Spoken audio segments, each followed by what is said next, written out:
In today's video, we are going to show you how to upload receipts in Xero. Let's begin. Now, the first thing that you need to do is log in using your credentials inside the dashboard. I want you to hover on the top right corner where you can see the plus icon. Click on it and this will give you multiple options. All I have to do is click the spend money. Now you need to select a bank account to make payment from. I'm going to choose the first option. And then what will happen is you need to enter all of the details below.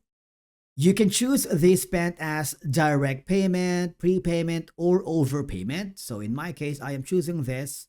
Now on the top corner, you see that there is like an icon here where you can click and upload your receipts from your device. I am uploading a specific PDF that contains the receipt for this specific transaction.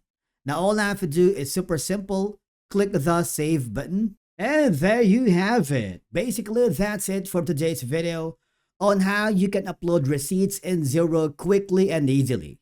Keeping your receipts organized inside Xero will make reconciliation, reporting, and tax time so much smoother. Thank you so much for watching. We will see you again in the next video.